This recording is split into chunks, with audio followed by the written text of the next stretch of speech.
கர்த்தருடைய வார்த்தையினராக நம்மை ஆயத்தமாக்குவோம்.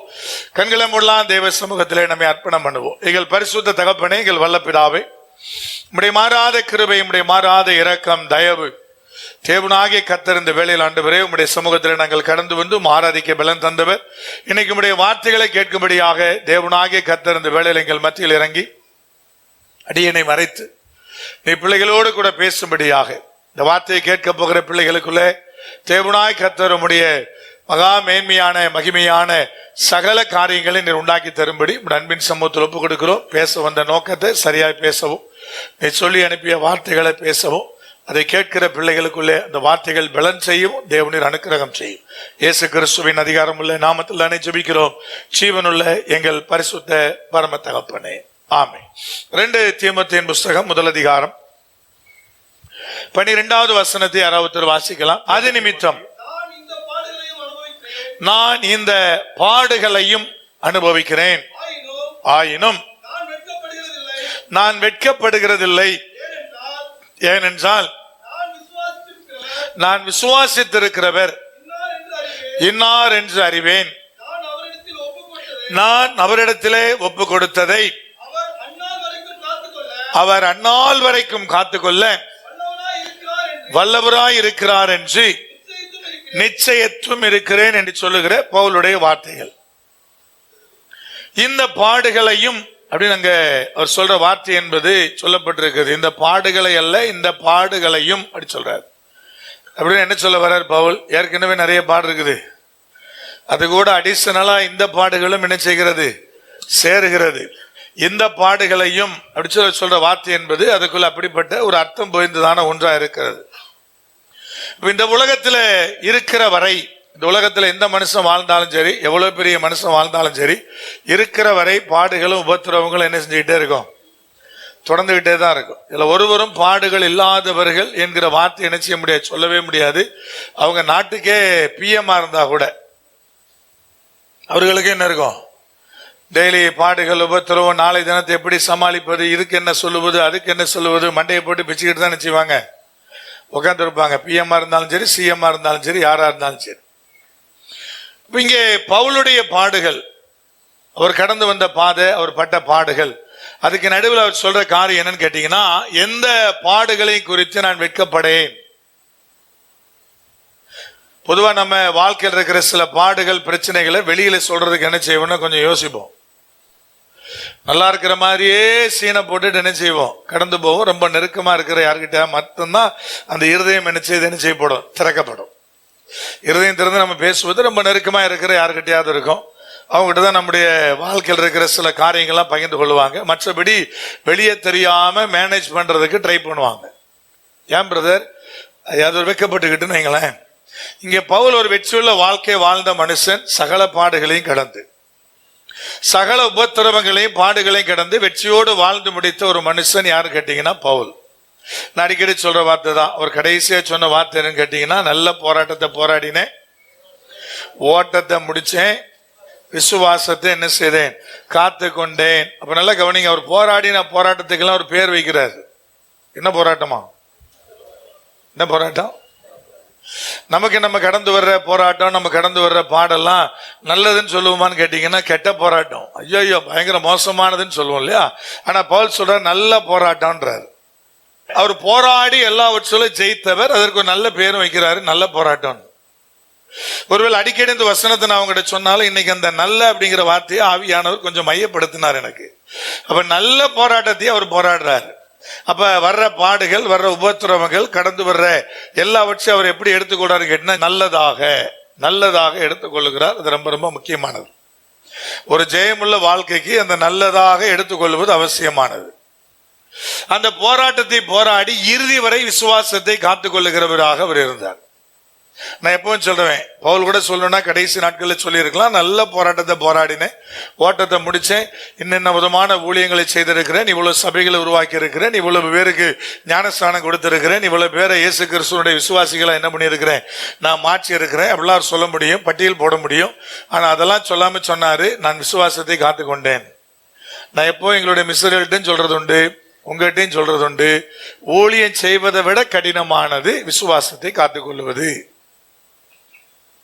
ஏன்னா இருக்கிற போராட்டங்கள், இருக்கிற பிரச்சனைகளுக்கு நடுவில் அந்த ஃபெய்த்தை விடாம, விசுவாசத்தை விடாம காத்துக்கொள்வது ரொம்ப ரொம்ப டஃப்பானது.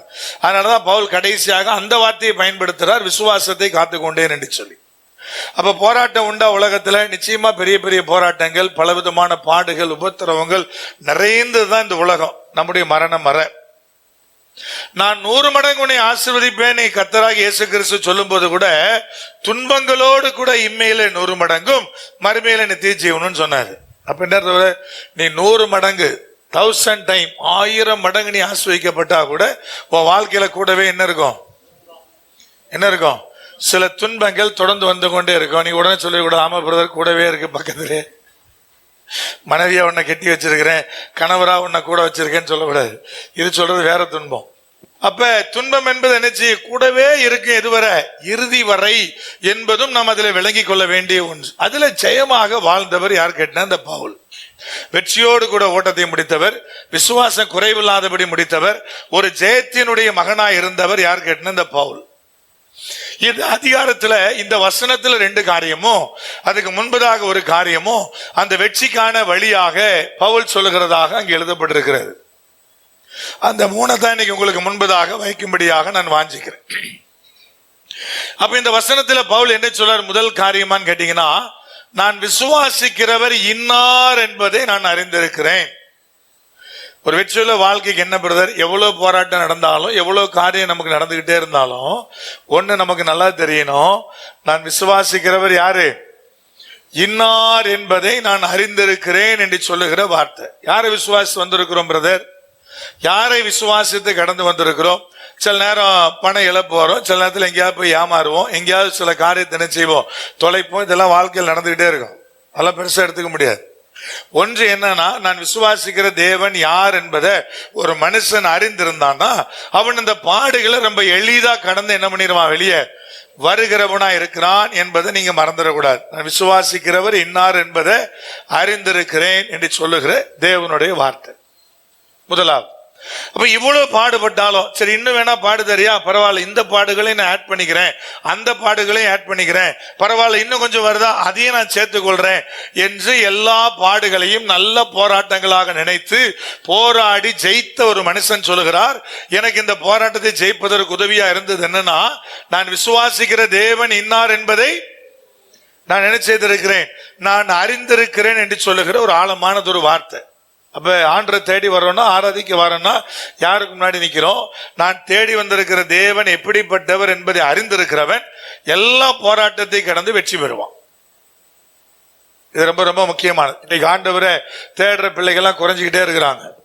கர்த்தருடைய சமூகத்தில் வந்து அமருகிற பிள்ளைகள், வார்த்தைகளுக்கு முக்கியத்துவம் கொடுக்கிற பிள்ளைகள் குறைஞ்சிக்கிட்டே இருக்கிறாங்க. பெரிய ஊழியம் தான். நேற்று மாலை அங்க நான் செய்தி கொடுக்கும் போது கூட்டத்தில் கலந்துகிட்டவங்க 3 பேர். எத்தனை பேரு? வெறும் 3 பேர்.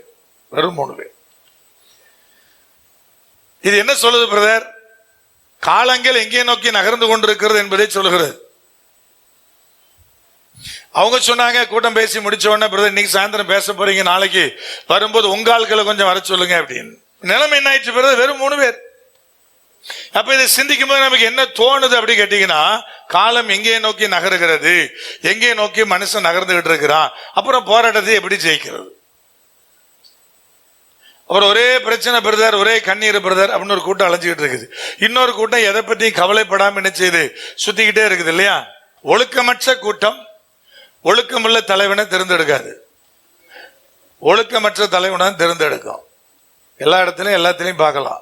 என்னங்க, அதே மாதிரிதான் கிறிஸ்துவ கூட்டம் மாறிட்டு ஒழுக்கமற்ற கூட்டங்கள் அதிகமாயிட்டே இருக்கு. இளம் தலைமுறைகள் ஒழுக்கமற்று அலைகிறார்கள்.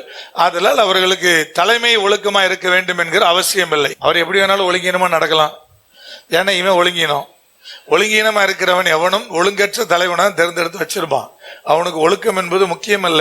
அப்ப இன்னைக்கு இளம் தலைமுறையினருக்கு ஒழுக்கம் என்பது இல்லை. அதான் ரொம்ப ரொம்ப முக்கியமானது. பெரும்பாலான பேருக்கு ஒருவேளை ஒழுக்கமுள்ள இளம் தலைமுறை இருந்தீங்கன்னா, நான் அப்படி இல்லையே ஏன் எல்லாரையும் சொல்லுன்னு கேட்க கூடாது இல்லையா? அவர்களில் பெரும்பாலானவர்களுக்கு இதெல்லாம் அவனுக்கு அதை பத்தி எல்லாம் கவலை இல்லை. எப்படி போனா என்ன பிரதர், பரவாயில்ல, ஒன்னும் பிரச்சனை இல்லை. தேவனாய் கர்த்தர் என்ன சொல்ல வராரு பிரதர்? காலம் ரொம்ப பொல்லாதா இருக்குது, கடைசி நாட்கள் இருக்கிறோம். பாடுகள் உபத்திரவங்களை ஏற்றுக்கொள்ளுகிற மனநிலை இல்ல.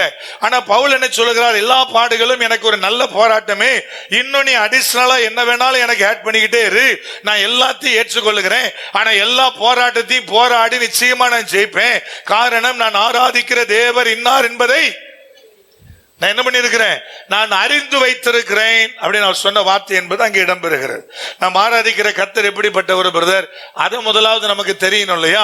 அப்ப நீங்க உடனே சொல்லக்கூடாது, நாம் ஆராதிக்கிற தேவன் என்ன கேட்டாலும் தருகிறவர், அதில் நான் விசுவாசமா இருக்கிறேன்னு பெயரக்கூடாது. அவரை குறித்து முழுமையா நாம் அறிஞ்சிருக்கணும். நாம் தேவன் யார் என்பதை எப்படியெல்லாம் ஜனங்கள் அறிந்திருக்கிறாங்க என்பதை முதல்ல பார்க்க போறோம். இப்ப எடுத்தவள் யாராவது ஒருத்தர் வாசிக்கலாம் 1-2 வசனங்களை. யோபு 19ஆம் அதிகாரத்தினுடைய 25ஆம் வசனம், என் மீட்பர் உயிரோடு இருக்கிறார் என்றும் அவர் கடைசி நாளில் பூமியின் மேல் நிற்பார் என்றும் நான் அறிந்திருக்கிறேன். அவர் சொன்ன வார்த்தை, என் மீட்பர் இன்றும் உயிரோடு இருக்கிறார், அதை நான் அறிஞ்சிருக்கிறேன். சொல்லும்போது சொன்னார் பின்னாடி வருகிற வசனங்கள்ல, இந்த மாம்சத்திலிருந்து நான் அவரை பார்ப்பேன். அப்ப அவருக்கு என்ன மாம்சம் இருந்துச்சு பிரதர்? எல்லாத்தையும் இழந்தாச்சு, கடைசிய சர்ரத்தை இழந்தாச்சு. கொஞ்சம் தோல் மாத்திரம் இருக்கிறது, அந்த உதட்டை மூடுவதற்கு, பற்களை மூடுவதற்கு. அந்த மாம்சத்தை வச்சுட்டு சொன்னாரு, இந்த மாம்சத்திலிருந்து என் மீட்பரை பார்ப்பேன், என் மீட்பர் இன்றும் உயிரோடு இருக்கிறார். அது பின்னாடி 2 அதிகாரங்களில் சொல்றாரு, கர்த்தருடைய கிரியைகளை நான் கேட்கிறேன், இடதுபுறத்துல கேட்கிறேன், வலதுபுறத்துல கேட்கிறேன். நான் அவரை பார்க்கணும்னு வாஞ்சிக்கிறேன், ஆனா பார்க்கவே முடியல. ஆனா அற்புதங்களை குறித்து, தேவன் செய்த மகத்துவங்களை குறித்து, அங்க செஞ்சிருக்கிறார் இங்க செஞ்சிருக்கிறார் கேட்டுக்கிட்டே இருக்கிறேன், ஆனா என்னாலதான் பார்க்க முடியல. அந்த நிலையிலிருந்து சொன்னாரு, என் மீட்பர் உயிரோடு இருக்கிறார். அப்ப நம்ம ஆராதிக்கிற தேவன் யாரு பிரதர்? அவர் இன்றைக்கும் உயிரோடு இருக்கிறவர், இருக்கிறவராகவே இருக்கிறேன்னு சொன்னவர், ஆதியும் அந்தமுமானவர், அல்பா ஒமேகா, ஆதியும் அந்தமும் இருக்கிறவராகவே இருக்கிறேன்னு சொன்னவர்.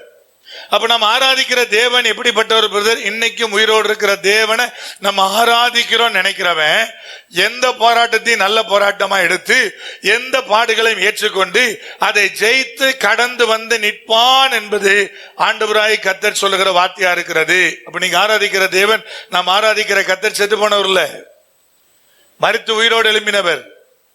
திறந்திருக்கிற ஒரே கல்லறை என்ன கல்லறைன்னு கேட்டீங்கன்னா, ஆண்டவராகிய இயேசு கிறிஸ்துவினுடைய கல்லறைலாம். திறந்திருக்கிற கல்லறை யாரு பிரதர்? என் நேசருடைய இது மாத்திரம்தான்.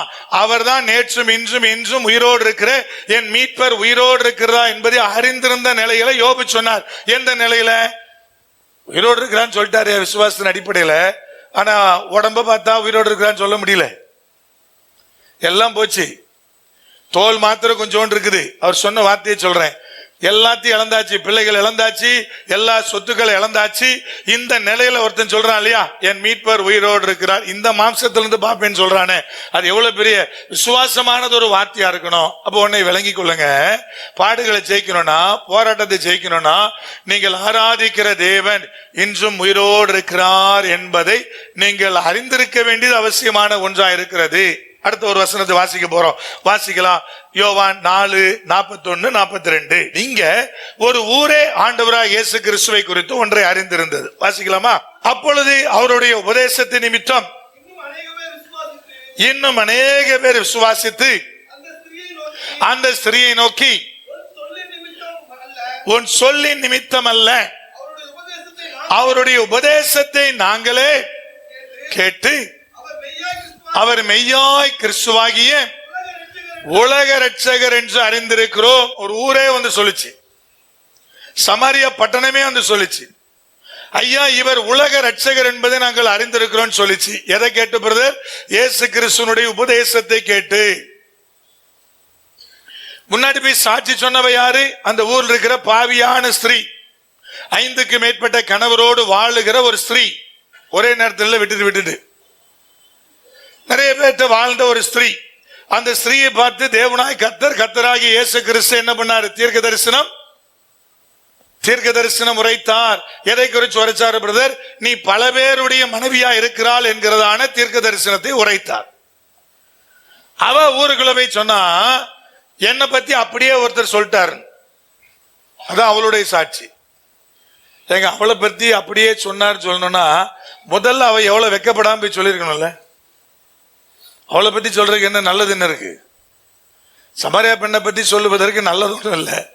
அப்ப தன்னுடைய வாழ்க்கையே ஒருவர் தீர்க்க தரிசனமா சொல்லிட்டாருன்னா கண்டிப்பா அவளுடைய கேடுகட்ட வாழ்க்கை குறித்து தான் என்ன பண்ணிருக்கணும்? தீர்க்க தரிசனம் உரைத்திருக்கணும். அதை போய் அவ ஊருக்கே சொல்றா, என்னை குறித்து முழுமையா ஒருத்தர் தீர்க்க தரிசனம் உரைத்துட்டார். அப்ப அவ கர்த்தரை மகிமைப்படுத்த எவ்வளவு முக்கியமானது ஒரு பாத்திரமா இருக்கிறான்னு யோசிச்சு பாருங்க. நல்லது சொன்னா போய் சொல்லுவோம், நம்மகிட்ட இருக்கிற தீமையை தீர்க்க தரிசனமா சொன்னா எங்க போய் சொல்ல? நான் சொல்ற கேள்வி புரியுதா இல்லையா? நம்மளை பத்தி ஒருத்தர் நல்ல தீர்க்க தரிசனம் சொல்லிட்டாரு, கரெக்டா? இப்ப நல்ல தீர்க்க தரிசனம் எங்க வேணாலும் போய் சொல்லுவோம். என்னை குறிச்சு இப்படி சொன்னார், என்னை குறிச்சு இப்படி சொன்னார். நேற்று 3 பேர்ல ஆண்டவர் ஒருத்தரை நேம் கால் பண்ணாரு. ராதாகிருஷ்ணன் ஒரு புறஜாதி மனுஷனை, வந்தது 3 பேர் தான். இப்ப அவரு போய் எல்லா இடத்துலயும் சாட்சி சொல்லுவாரு. என்ன சொல்லுவாரு? என்ன ஆண்டவர் பேர் சொல்லி கூப்பிட்டாரு, என்னை அவர் அறிந்திருக்கிறார் போய் சொல்லுவாரு. உள்ள இருக்கிற தீமையை சொன்ன எப்படி போய் சாட்சி சொல்றது? என்னங்க, பழைய கிளின்டன் எடுத்துக்கிடுங்க. மோனிகா லெவின்ஸ்கி விவகாரம் வெளியே தர்றதுக்கு முன்னாடி ஒருவேளை ஒரு ஊழியர் பார்த்து அந்த தீர்க்க தரிசனத்தை சொன்னா அவர் வெளியே போய் கர்த்தர் எனக்கு தீர்க்க தரிசனம் சொல்லிட்டாரு, எனக்கும் மோனிகாவுக்கும் சொல்லுவாரா? சொல்ல மாட்டார்ல.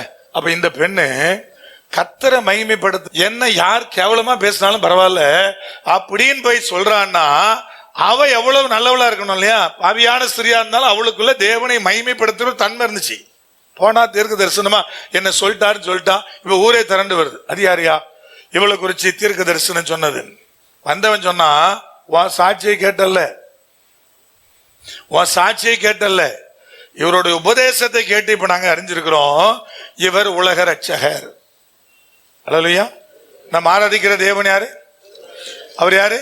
உலக ரட்சகர். உங்களை மட்டும் ரட்சித்தவர் அல்ல, உலகத்தையே ரட்சிக்க போறவர், ரட்சித்து கொண்டிருக்கிறவர். அப்ப நான் ஆராதிக்கிற தேவனுக்கு அவர் உலக ரட்சகரா இருந்தா அவருக்கு என்ன பிடிக்கும்? உலகத்தில் இருக்கிற ஜனங்கள் அனைவரும் ரட்சிக்கப்படுவதா அவருக்கு என்ன செய்யும்? பிடிக்கும். அப்ப அதுல எவனெல்லாம் தன்னுடைய பங்களிப்பை செலுத்துகிறானோ அவனை எவ்வளவு தேவனுக்கு பிடிக்கும். அதனாலதான் எங்களெல்லாம் தேவனுக்கு பிடிக்குது. ஏன் பிரதர், என் மகன் ஓடிக்கிட்டே இருப்பான், ஊழியம் பண்ணிக்கிட்டே இருப்பான், கிடைக்கிற வாய்ப்பை பயன்படுத்துவான், எங்கேயாவது ஒரு வாய்ப்பு கிடைச்சதுன்னா சத்தியத்தை சொல்லாம வரவே மாட்டான். என்னங்க, திரும்ப சாவி வீட்டுக்கு போறோம், ஒரு ஜோம் பண்ணணும்னு வச்சுக்கிடுங்க, அங்க போய் ஒரு சத்தியம் கேப் கிடைச்சா சொல்லாம நான் வரமாட்டேன். அங்க போய் வசனத்தை வாசித்து இந்த நிலைமை ஒரு நாள் உங்க எல்லாருக்கும் வரும். இந்த நிலைமை வரும்போது எப்படி எதிர்கொள்ள போற? வசனம் இப்படிதான் சொல்லுது, பரிசுத்தமா இருக்க நாடுன்னு சொல்லாம வரமாட்டேன். அது 2 வரியோ 3 வரியோ. இப்ப நான் சொன்ன உடனே தேவன் என்ன நினைப்பாரு? என் மேல பிரியப்படுவாரா மாட்டாரா? உன் மேல பிரியப்பட்டா எனக்கு என்ன, படலன்னு எனக்கு என்னங்கிற மாதிரியே பார்த்து பாரு.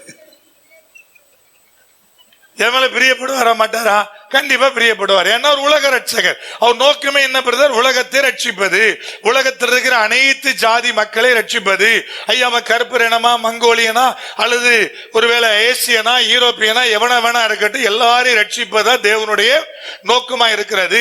அவருடைய உபதேசத்தை கேட்டவனே புரிஞ்சுக்கிட்டான் ஒரு உலக ரட்சகர். அப்போ அவர் எதை குறிச்சு உபதேசித்திருப்பாரு? நீ நல்லா இருப்பேன்னு சொல்லியிருப்பாரா? நீ கார் வாங்க போறேன்னு சொல்லியிருப்பாரா? நீ வீடு கட்ட போறேன்னு சொல்லியிருப்பாரா? உன் பட்டணத்தில் இவ்வளவு செழிப்பு வர போதுன்னு சொல்லியிருப்பாரா? எவ்வளவு ஈகரா வெயிட் பண்ணார் யோவான் நாள்ல. பசியோடு வந்தார், களைப்போடு வந்தார், இலை படைந்தவரை வந்தாரு, நடக்கிற கூட பலன் இல்லை. அந்த கிணத்துல உட்கார்ந்தாரு. உட்கார்ந்துட்டு சீசர்ல பார்த்து போய் எனக்காக ஃபுட் எல்லாம் வாங்கிட்டு வானாரு. சீசர்கள் உணவு வாங்க போயிட்டாங்க. அப்பதான் சமாரிய பெண்ணை மீட் பண்றாரு. நல்ல நண்பகல் வேலை, மத்தியான வேலை, வெயில், கொளுத்துற வெயில்ல, திறந்த வெளியில. ஏற்கனவே இலைப்படைந்து களைப்படைந்து இருக்கிறவர் இப்ப பசியை மறந்துட்டார், தாகத்தை மறந்துட்டார். ப்ராஃபிட் சொல்லியாச்சு, ஊருக்குள்ள போயிட்டா இப்ப ஜனங்கள்லாம் எப்படி வருவாங்கன்னு தெரியும். அவங்கள்ட்ட என்ன பேச போறேன்னு யோசித்ததுனால பசியை மறந்துட்டார், எல்லாத்தையும் மறந்துட்டார். சீசர்கள் வாங்கிட்டு வந்து சாப்பிடுங்கன்னு சொன்னா எனக்கு வேண்டான்ட்டார், என் உணவு இதெல்லான்ட்டார். அப்ப இந்த தேவன் எவ்வளவு ஈகரா, ஐயா வரப்போகிற ஆத்துமாக்களுக்கு நான் என்ன செய்தியை கொடுக்க போறேன் என்று காத்திருந்திருப்பாரு. என்ன செய்தியை கொடுத்திருந்தா இவர் உலக ரட்சகர் என்பதை அறிக்கை செய்திருப்பாங்க, நாங்க அறிந்திருக்கிறோம் சொல்லி இருப்பாங்க. விளங்கிக் கொள்ளுங்க. ஒன்னு, என் மீட்பர் இன்னும் உயிரோடு இருக்கிறார். என் மீட்பர் உலக இரட்சகர். என்னை ரட்சித்தது மாத்திரமல்ல, என்னை பாதுகாப்பது மாத்திரமல்ல, இந்த உலகத்தில் இருக்கிற அனைத்து வகையான மக்களையும் தேவன் ரட்சிக்க வல்லவராய் இருக்கிறார். அதுதான் அவருடைய நோக்கமாய் இருக்கிறது. அதனால சுவிசேஷத்துக்கு யார் தன்னை ஒப்பு கொடுக்கிறாங்களோ, யார் தன்னை அர்ப்பணிக்கிறாங்களோ, யார் அதுல மற்றவர்களோடு ஊழியர்களோடு இணைந்து செயல்படுறாங்களோ அவங்க மேல ஆசீர்வாதத்தினுடைய வல்லமை பெரிதா விளங்குது. நீங்க விளங்கி கொள்றதுக்காக நான் சொல்றேன்.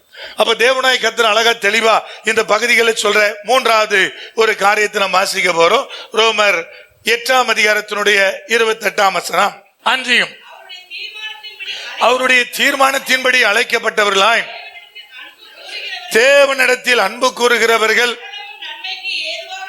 சகலமும் நன்மைக்கு ஏதுவாக நடக்கிறது என்பதை அறிந்திருக்கிறோம். இங்க அடுத்து சொல்றார், அதே பவுல் தான் சொல்றார். என்ன சொல்றாருன்னா, ஐயா, தேவனிடத்தில் யார் அன்பு கூறுகிறார்களோ அவர்களுக்கு சகலமும் நன்மைக்கு ஏதுவாய் நடக்கிறது. என்ன தீமைனா வரட்டும், உங்களுக்கு அது நன்மையாகத்தான் முடிய பண்ணுவார். அது நன்மையாகத்தான் முடியும். நல்லா விளங்கி கொள்ளுங்க, சின்னதோ பெரியதோ. அப்ப ஒண்ணு நீங்க அறிஞ்சிருக்கணும், நீங்கள் தேவனிடத்தில் அன்பு கூறுகிறவர்களாக இருந்தால், இது ரொம்ப முக்கியமானது. நம்ம யார் இடத்துல அன்பு கூறுகிறோமோ அவங்ககிட்ட தொடர்ந்து பேசுவோம், தொடர்ந்து அவங்களோட உறவாடுவோம், தொடர்ந்து அவளை பார்க்க முற்படுவோம். அந்த அன்பு என்பது அப்படி தொடர்ந்து இருந்துகிட்டே இருக்கும். நீங்க தேவன் பேர் அன்பு உள்ளவளா இருந்தா அதே தான்.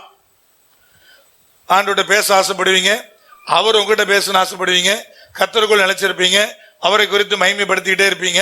யார் மீது அன்பு கூறுகிறீர்களோ அவர்கள் உங்களுக்கு உயர்ந்தவர்கள். கரெக்டுதானே? யாரை நேசிக்கிறோமோ அவங்களை யார் குறை சொன்னாலும் என்ன பண்ணிக்க மாட்டோம், ஒத்துக்க மாட்டோம்ல. இல்ல, அது வேற, அவர் ஏதாவது ஒரு சூழ்நிலையில அப்படி சொல்லியிருப்பார் அப்படின்னு கடந்து போயிட்டே இருப்போம் இல்லையா? ஒரு நாள் அதை ஏற்றுக்கொள்ள மாட்டேன். ஏன் பிரதர்? அங்க இருக்கிற அன்பு.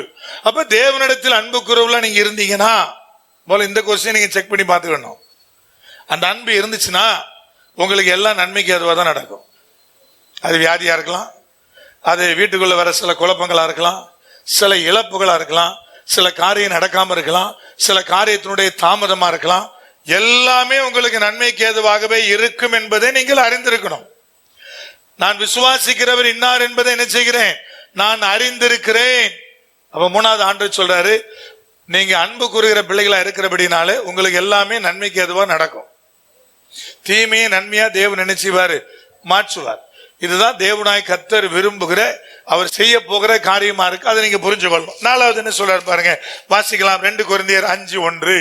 பூமிக்குரிய கூடாரமாகிய நம்முடைய வீடு அழிந்து போனாலும் தேவனால் கட்டப்பட்ட கைவேலை அல்லாத நித்திய வீடு பரலோகத்திலே நமக்கு உண்டென்று என்ன செய்கிறோம், நாம் அறிந்திருக்கிறோம். உன் வீடு அழிந்து போனாலும், அழியுமா பிரதர்? நீங்க எவ்வளவு பெரிய மாளிகை கட்டி வச்சிருந்தாலும் ஒருவேளை கர்த்தர் சென்னை பட்டணத்துல லேசா ஒரு குளிக்க விட்டாருன்னா எல்லா வீடும் உடைஞ்சு போகும். நாங்க திருத்தரம் முழிக்கிறீங்களே, குளிக்க மாட்டாங்களா? நிச்சயம் கிடையாது இல்லையா? லேசா ஒரு குளிக்க விட்டாரு நீங்க, டபக்குன்னு எல்லா வீடும் உடைஞ்சு போகும். ஒரே நாள்ல கவர்மெண்ட் போடுற பொட்டலத்துக்கு நம்மளும் கையேந்தி நிக்கணும். பெரிய கோடீஸ்வரனா இருப்பாங்க, பெரிய கோடீஸ்வரனா இருப்பாங்க, ஆனா கையேந்தான் நிக்க வேண்டியிருக்கோம். சில நேரத்தில் கர்த்தர் அதெல்லாம் அனுமதிப்பாரு. அப்ப நான் ஒன்னு அறிஞ்சு கொள்ளணும், எனக்கு வேற ஒரு வீடு இருக்கு. என் தேவன் எனக்கு அதை நித்திய வீடாக என்ன பண்ணி இருக்கிறார், வைத்திருக்கிறார். இந்த உலகத்துல பிறந்த எல்லாரும் நினைக்கணும், ஒரு நாள் நமக்கு முடிவு வரும். எல்லாருக்கும் முடிவு வரும். வாழும்போது பயங்கரமா பேசுவான், என்னென்னமோ பேசுவான், பேசுற பேச்செல்லாம் பயங்கரமா இருக்கும். உலகத்துல எவ்வளவு பெரிய மனுஷனா இருந்தாலும் அவனுக்கு வாழும் போது 6 நாள் தான், செத்த பிறகு 6 நாள் தான். கொஞ்சம் என்ன மாதிரி வளர்த்தியா இருக்கிறவங்களுக்கு 7 நாள் தேவைப்படும், 6 நாள் பத்தாது. என்ன பிரதர், 9 பெட்ரூம் இருக்கு பிரதர் வீட்டுல, அதுக்காக 9 to 10 ஒரு ரூம்ல நைட்டு, அப்புறம் 10 to 11 இன்னொரு ரூம்ல, அப்புறம் 11 to 12 இன்னொரு ரூம்ல தூங்க முடியும். ஒரே ரூம் தான், ஒரே கட்டில் தான், அங்கேயும் 6 நாள் தான். நான் சொல்ல உண்மைதானே, அங்கேயும் 6 நாள் தான், செத்த பிறகும் 6 நாள் தான். அப்ப ஒண்ணு நீங்க விளங்கி கொள்ளுங்க, அந்த 6 நாளே கிடைக்காது. சில நேரத்துல பணம் இருக்கு பிரதர், சொத்துக்கள் இருக்குது, கிடைக்காது. அப்ப கர்த்தர் என்ன சொல்ல வர்றாரு பிரதர், இந்த உலகத்துல எதுவுமே நிரந்தரம் இல்ல, எனக்கு நிரந்தரமான ஒண்ணு இருக்கு, அதை நான் அறிஞ்சிருக்கணும். எப்ப மறிச்சாலும் எங்க போயிருவேன், எனக்கு ஒரு நாள் முடிவு வரும். எந்த வயசுல வரும் யாருக்குமே தெரியாது. யார் முந்துவா யார் பிந்துவா யாருக்குமே தெரியாது. அதான் உலகம். நீங்களும் வாழுகிற உலகம் அதான் சொல்லுது. நான் வாழ்ற உலகம் எனக்கு அதான் காண்பிச்சுட்டு இருக்குது. ஏராளமான சாட்சிகள் நமக்கு அடையாளமா இருக்குது. சொந்த குடும்பங்கள்ல பாக்குறோம், வெளியில பார்க்கிறோம். ஐயா, மனுஷன் பல வித திட்டம் போடுறான், ஏமாத்த பாக்குறான், வஞ்சிக்கிறான், எடுக்கிறான். சகோதரன் இருக்கிற பொருட்களை சொத்துக்களை வாஞ்சித்து எடுக்க பயங்கரமா ஆட்டைய போடுறான். அவ்வளவு சண்டை சச்சரவு ஒவ்வொரு வீட்டிலும். ஆனா என்ன நடக்குது பிரதர்? இந்த உலகத்தில் என்ன இருக்கு பிரதர்? ஒண்ணுமே கிடையாது. எப்ப என்ன நடக்கும் தெரியாது. சிலவன் கடலோட போயிடுறான், சிலவன் தீக்கிடிச்சு என்ன பண்ணிடுறான், ஆள் அட்ரஸே தெரியாம செத்து போறான். ஆண்டவர் சொல்ல, நீ எனக்குள்ள மறிச்சியா? கடல்ல போய் காணாம போனாலும் உனக்கு கல்றெல்லாம் இருக்காது. ஆனா தேவன் வருகிற நியாய தீர்ப்பின் நாள்ல கடல் வந்து உன்னை என்ன செய்யும்? அந்த உயிர் தெழுதலுக்கு நேராக உன்னை ஒப்புவிக்கும். தீப்பிடிச்சு எரிஞ்சு போறியா? பரவாயில்ல, அந்த தீ வந்து உன்னை என்ன செய்யும்? ஒப்புவிக்கும். உனக்கு கல்றையே கிடையாது, உனக்கு ஒண்ணும் கிடையாது. ஆனா கடைசி நாள்ல அதெல்லாம் வந்து ஒப்புவிக்கும். ஏன்னா உனக்கு நிரந்தரமானது எங்க இருக்கு? அதை அறிஞ்சிருக்கணும்ல. இந்த உலகம் நமக்கு நீங்க 100 வருஷம் ஆனாலும் டெம்பரரி தானுங்க. மாத்திரை போட்டா 10 வருஷம் எக்ஸ்ட்ரா வாழ முடியுமா? இங்க இருக்கிற யாராவது நான் 100 தாண்டிடுவேன் அசூரன்ஸ் கொடுக்க முடியுமா?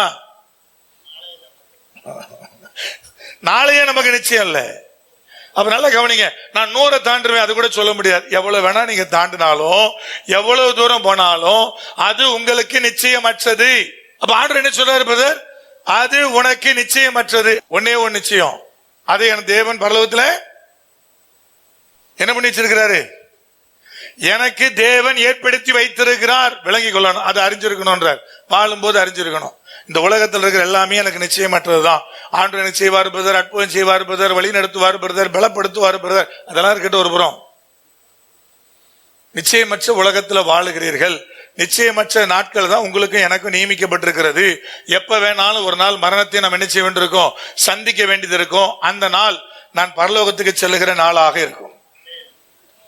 அதை நான் விசுவாசிக்கணும். அந்த உலகத்தில் இருக்கிற எல்லாமே நிரந்தரமற்றதான். சொத்துக்கள் எப்படி நிரந்தரமற்றதோ அதே போல உறவுகளும் தான். யாரும் கூட வர முடியாது. என்னங்க, யாரும் வர முடியாது இல்லையா? என்னங்க, ஒருத்தர் மரிச்சு கிடக்கிறாருங்க. நைட்டு உட்கார்ந்துருப்பாங்க, சாப்பிடாம அந்த வீட்டாரெல்லாம் உட்கார்ந்துருப்பாங்க. ஆனா வயிறு கப கபன்னு பசிக்கும். இப்ப சாப்பிட்டா எல்லாரும் தப்பா நினைப்பான். யாராவது வந்து சாப்பிட சொல்ல மாட்டாங்களான்னு உட்கார்ந்துருக்கும் ஒரு கூட்டம் தெரியுமா? நீ சிலர் முழிக்கிறத பார்த்தா என் அனுபவத்தை சொன்ன மாதிரியே இருக்கு அப்படிங்கிற மாதிரியே. அங்க சாப்பிட முடியாதியா? ஆனா யாராவது வந்து சாப்பிடுங்க கம்பல் பண்ணி சாப்பிட வச்சா நல்லா இருக்கும்னு ஒரு கூட்டம் உட்காந்துருக்கோம். அவ்வளவுதான். அங்க டெட் பாடி இருந்தா நமக்கு பசிக்கிறது பசிக்கதான் செய்யும். நம்ம கடந்து போறது கடந்து போகத்தான் வேண்டியிருக்கும். உங்களுக்காக எனக்கெல்லாம் அது வெயிட் பண்ணாது. உங்களுக்காக எனக்கெல்லாம் நாள் கணக்கெல்லாம் அது கண்ணீர் வெடிக்காது. அது அடுத்தடுத்த நிலை நோக்கி போய்கிட்டே இருக்கும். ஆண்டவரை கர்த்தர் அழகா தெளிவா சொல்றார், ஒன்னே ஒண்ணு நிரந்தரம். அது உங்களுக்கும் எனக்கும் பரலோகத்துல தேவனாய் கர்த்தரால் உருவாக்கப்படுகிற அந்த நித்திய வீடு. அதை நீ அறிந்திருக்கிறவனாய் வாழ வேண்டியது இந்த உலகத்தில் அவசியமான ஒன்றாயிருக்கிறது.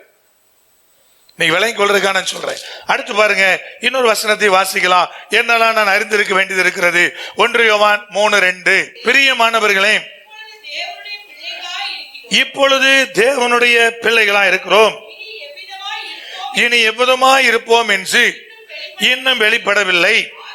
ஆகிலும் அவர் வெளிப்படும் போது அவர் இருக்கிற வண்ணமாகவே நாம் அவரை தரிசிப்பதினால் அவருக்கு ஒப்பா இருப்போம் என்று என்ன செய்கிறோம்? அறிந்திருக்கிறோம். அவருக்கு ஒப்பா இருந்தாதான் அவரை தரிசிக்க முடியும். இது நீ அறிந்தவனா இருக்க வேண்டும் என்று வேத வசனம் சொல்லுது. அப்புறம் பாருங்க 14ஆம் வசனத்தை வாசிங்க. நாம் சகோதரிடத்தில் அன்பு கூறுகிறபடியால் மரணத்தை விட்டு நீங்கி ஜீவனுக்குட்பட்டிருக்கிறோம் என்று அறிந்திருக்கிறோம். முதல்ல சொன்னாரு, தேவனிடத்தில் அன்பா இருக்கிறவனுக்கு சகலமே எப்படி வருதான்? நன்மைக்கு ஏதுவாய் நடக்கிறது என்பது அறிந்திருக்கிறோம். இப்ப என்ன சொல்ல தெரியுமா? சகோதரனிடத்தில் அன்பு கூறுகிறவன் அவன் எதிலிருந்து விலகி எதற்கு உட்பட்டிருக்கிறானா? மரணத்தை விட்டு விலகி எதற்கு உட்பட்டிருக்கிறான்? ஜீவனுக்கு உட்பட்டிருக்கிறான் என்பதை அறிந்திருக்கிறோம்.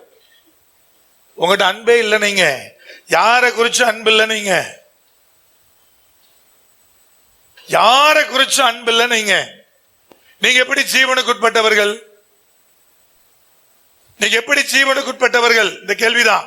இப்ப கர்த்தர் என்ன சொல்ல தெரியுமா? சகோதரனை சிநேகிக்கிறவன். நான் மட்டும் தான் சிநேகிக்கணுமா பிரதர்? அவரு பண்ண மாட்டாருன்னு கேட்கக்கூடாது. அவருக்கு உண்டான பலன் அவர்கிட்ட இருந்து வரும், நமக்கு உண்டான பலன் என்ன செய்ய நமக்கு வரும். அவர் அப்படி பண்ணார பிரதர், அவர் அப்படி பண்ணாதுக்குரிய பலன் அவர் பெற்றுட்டு போட்டோம். ஆனா இப்ப என்ன சொல்ல, மரணத்தை விட்டு விலகி ஜீவனுக்கு உட்பட்டிருக்கிறான் என்ற சாட்சி ஒருவனிடத்திலிருந்து வெளிப்படுகிற அன்பை அடிப்படையாய் கொண்டது.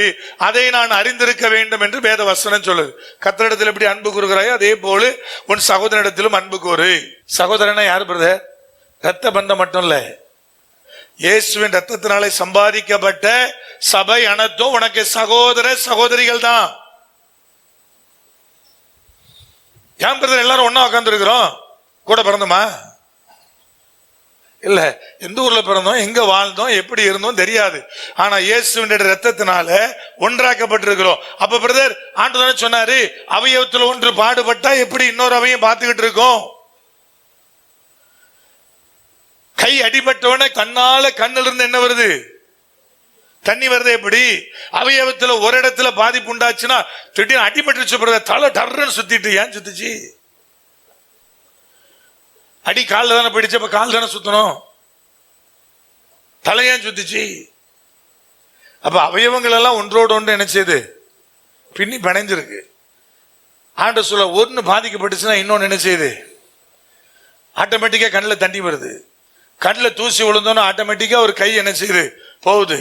தலையாகி கிறிஸ்துவோடு ஐயா ஐக்கியப்பட்டிருக்கிற அவயவங்களா இருக்கிற நீங்கள் சொல்றது உண்மைன்னா அன்பு ஏன் வெளிப்பட மாட்டேங்குது? ஏதோ ஒரு விதத்துல நான் எப்பவும் சொல்றதுதான், ஆதி திருச்சபைகள் எல்லா சொத்தையும் வித்துட்டு வந்து ஒன்னா வச்சு அனுபவிச்சது. இன்னைக்கு அது சாத்தியம் இல்லை. ஆனா அவயவத்துல ஒண்ணு பாதிக்கப்படும் போது எல்லாரும் தோல் கொடுக்க முடியும் இல்லையா? ஒரு பிள்ளைக்கு ஃபீஸ் கட்ட முடியல, எல்லாரும் தோல் கொடுக்கலாம். ஒரு வீட்டுல திடீர்னு பிரச்சனை, எல்லாரும் தோல் கொடுக்கலாம். ஒரு வீட்டுல திருமண செலவு திடீர்னு அந்த குடும்பத்தால பண்ண முடியல, சபை எல்லாம் சேர்ந்து தோல் கொடுக்கலாம்ல? முடியுமா? முடியாதா?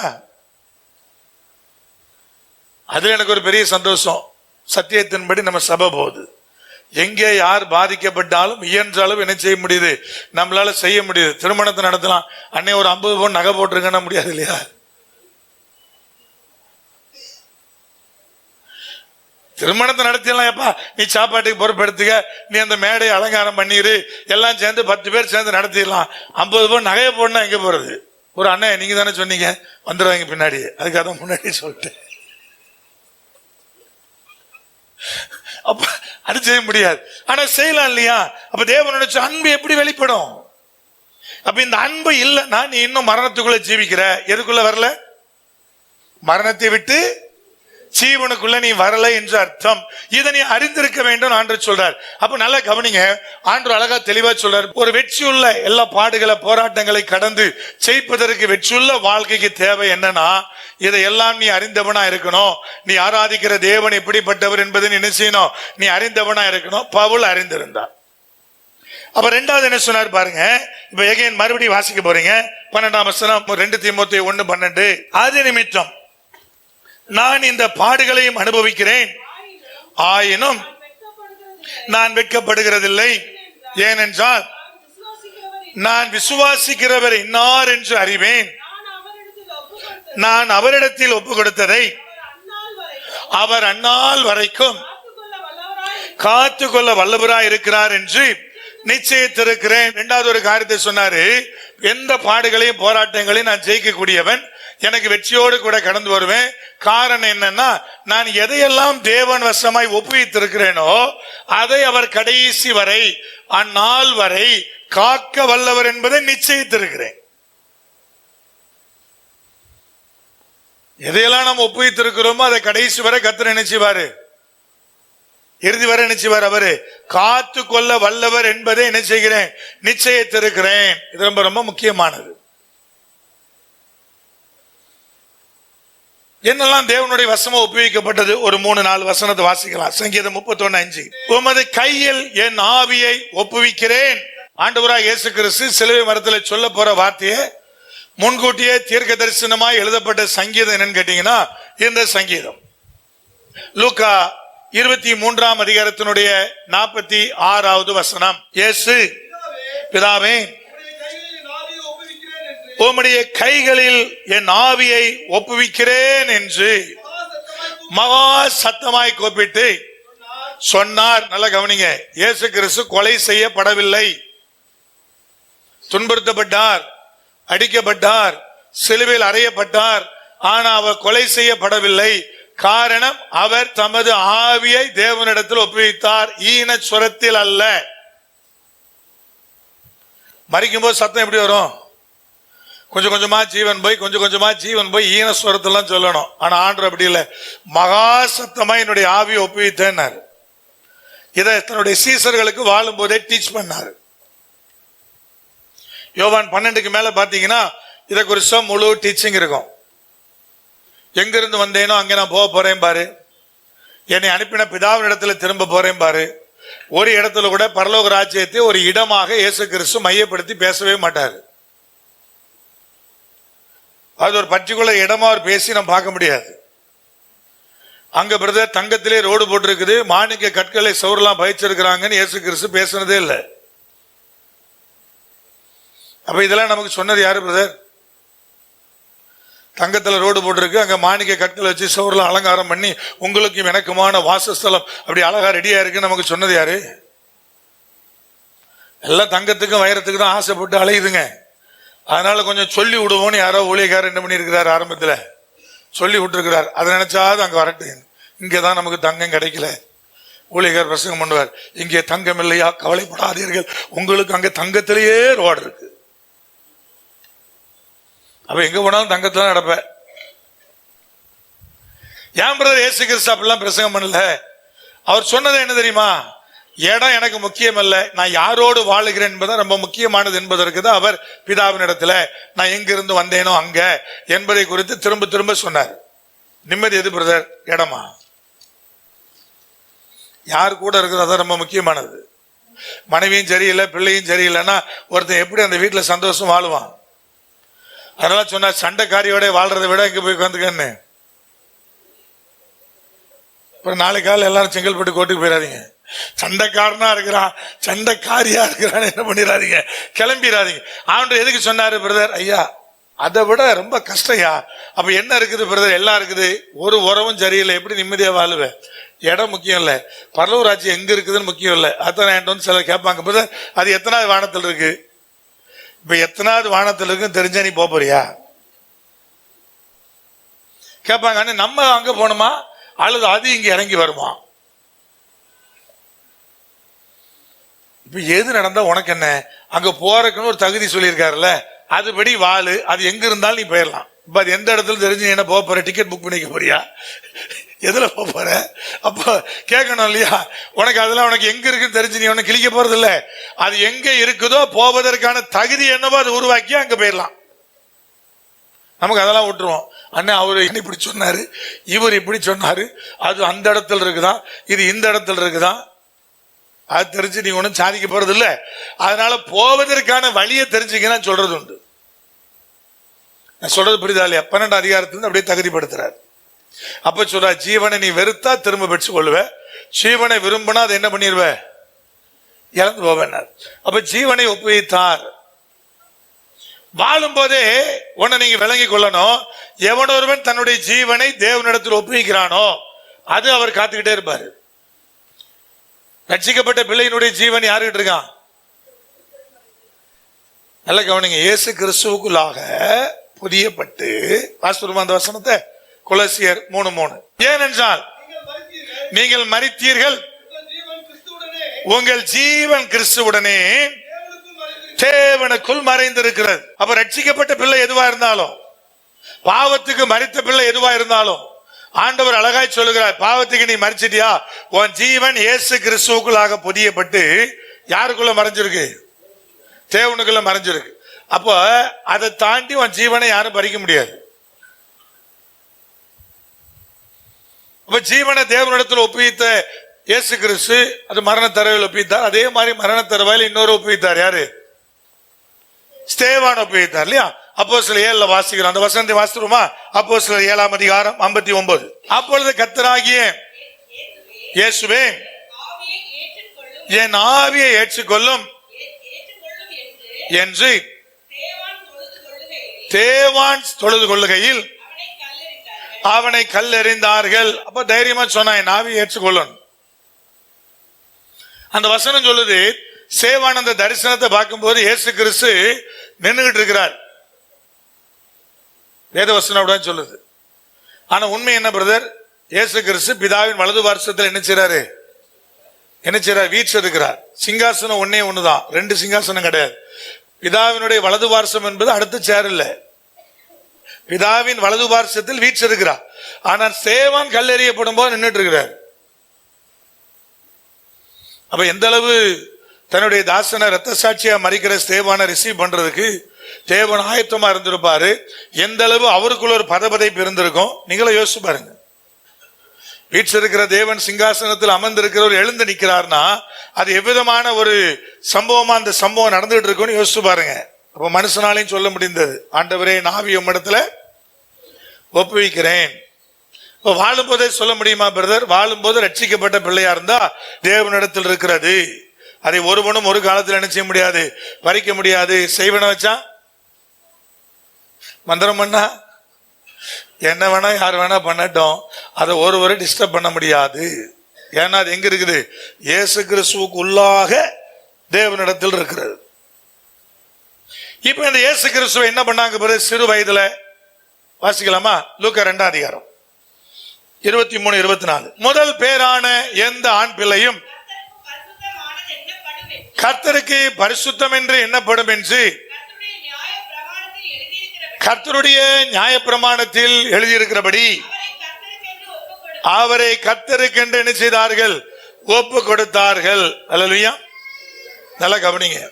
இப்ப சிறு குழந்தையாக கர்த்தருக்கென்று ஒப்பு கொடுக்கப்பட்டவர் யாரு? இயேசு கிறிஸ்து. தாயாகிய மரியாள் அப்பதான் தீர்க்க தரிசனம் உரைக்கப்படுகிறது. உன்னுடைய பட்டயத்தை ஒரு ஆத்மா ஒரு பட்டயம் என்ன செய்யும்? ஊறி போகும் என்று உரைக்கப்படுகிறது. அதெல்லாம் இருதயத்தில் வச்சுக்கிறார். அப்ப ஆண்டவர் சொல்றாரு, ஐயா தேவனிடத்தில் எதையெல்லாம் ஒப்புவித்திருக்கிறாயோ அதை கடைசி வரை அவர் காக்க வல்லவர். உன்னை ஒப்புவிச்சிருக்கிறியா? உன் பிள்ளையை ஒப்புவித்திருக்கிறியா? இந்த பிள்ளையை நான் உமக்கென்று ஒப்புவிக்கிறேன் என்று அர்ப்பணிச்சிருக்கிறீங்களா? இதெல்லாம் கேள்வியினுடைய காரியமாக நீங்க பார்க்கணும். அர்ப்பணிச்சிருந்தீங்கன்னா ஆண்டவர் சொல்றாரு, அதை கடைசி வரை காக்க நான் வல்லவரா இருக்கிறேன். திசை மாறாது, பாவத்தை நோக்கி நகராது, போனாலும் தேவன் விழுந்தாலும் அங்கிருந்து நினைச்சுவாரு, அங்கிருந்து நினைச்சுவாரு, தூக்கிட்டு வருவாரு. அர்ப்பணிக்கிற வாழ்வு இருக்கா? சும்மா ஒப்பு கொடுத்தேன்னு ஜெபம் பண்றது இல்லை. இந்த பிள்ளை உமக்கானவன் உமக்கானவள், இதை உங்களுடைய பாதத்தில் ஒப்புவித்துட்டேன், இனி இவளை நீங்களே பார்த்துக்கிடும், இவனை நீங்களே பார்த்துக்கிடும் என்று அர்ப்பணிப்பது. அர்ப்பணிச்சா அதுக்கு நேரம் பிள்ளையை வளர்க்கணும் இல்லையா? அடுத்தது சயின்ஸுக்கும் மேக்ஸுக்கும் எவ்வளவு ஆசையா போய் டியூஷன் நிற்கிறீங்க. பிள்ளை சயின்ஸ்ல வீக்கா இருக்கு பிரதர், இந்த வாத்தியார் 1000 ரூபாய் தான் டியூஷன் ஃபீஸ் வாங்குறாரு, ஆனா சரியா நடத்த மாட்டாரு, அவர் மாசம் 5000 ரூபாய், பரவாயில்ல அங்க என் பிள்ளை படிக்கட்டும்ன்றீங்க. இது பக்க தெருவில் இருக்குது, அது 10 கிலோமீட்டர் தள்ளி இருக்கு, இருந்தாலும் பரவாயில்ல நான் கொண்டே விட்டுட்டு வரேன், என் பிள்ளை அங்க போய் படிக்கட்டும்ன்றீங்க. அதே மாதிரி என்னைக்காவது பைபிளுக்கு டியூஷன் வச்சிருக்கீங்களா? என் பிள்ளை பைபிள்ல ரொம்ப வீக்கா இருக்கு, கொஞ்சம் கத்துக்கிட்டோம், என்னைக்கா வச்சிருக்கீங்களா? அப்ப மட்டும் பக்கத்தில் இருக்கிற பாஸ்டர் தேடுவீங்க, நல்ல பாஸ்டர் தேட மாட்டீங்க. ஆனா சயின்ஸ் டியூஷனுக்கு யாரை தேடுவீங்க? பக்கத்தில் இருக்கிற மாஸ்டர் விட்டுட்டு எங்க தேடுவீங்க? நல்ல மாஸ்டர் எங்க இருக்காரு பாரு, அவர்கிட்ட டியூஷன் படிக்கலாம். இதுக்கு பிரதர் பக்கத்திலே ஒரு ஆள் இருக்கிறார். சபை எப்படி செலக்ட் பண்றோம் பிரதர்? பக்கத்தில் இருக்கிற சபை. கத்தர் கேட்பார், எது நல்ல சபை? உன் பிள்ளைகளை உருவாக்குவது எது? உன் பிள்ளைகளை கத்தருக்கு நேரம் வழி நடத்துவது எது? இவ்வளவு நேரம் பிரசங்க பிள்ளை கேட்டான் பிரதர் போதும் முடிவெடுப்பீங்களா? அல்லது சண்டே கிளாஸ்ல பிள்ளை கொஞ்ச நேரம் உட்காந்துட்டு மறுபடியும் எதையாவது ஒண்ணு கத்துக்கிட்டு வரட்டும்னு முடிவெடுப்பீங்களா? இந்த கேள்விக்கெல்லாம் பதில் சொல்லணும்ல. பிள்ளைகளை தேவனுக்கு ஒப்பு கொடுத்து பாருங்க. இயேசு கிறிஸ்து ஒப்பு கொடுக்கப்பட்டார். சரியானபடி தேவனாய் கர்த்தர் ஒவ்வொரு வயதிலும் அவர் என்ன பண்ணாரு? நடத்தினார். 12 வயதில் என்ன வேணுமோ நடத்தினார். அவர் எப்படி வளர்க்கணுமோ வளர்த்தார். என்ன தயவில் நடத்தணுமோ நடத்தினார். எவ்வளவு கிருபை நிறைந்தவனாய் அவர் வளரணுமோ முடிவெடுத்தார். கடைசியில கிறிஸ்துவ தமக்கென்று தேவனாய் கர்த்தர் வைத்துக் கொண்டார். இப்ப பிள்ளைகள் ஒப்பு கொடுக்கணும்ல. ஸ்கூலுக்கு போகும்போது பிள்ளைகள் எல்லாரும் நிறுத்தி ஜெபம் பண்ணி நெத்தியில சிலுவை போட்டு அனுப்புறீங்க. ஒரு பேரண்ட் ஆகுது. உங்க பிள்ளை ஸ்கூல்ல இருந்து திரும்பி வந்த பிறகு சிலுவை போட்டிருக்கீங்களா?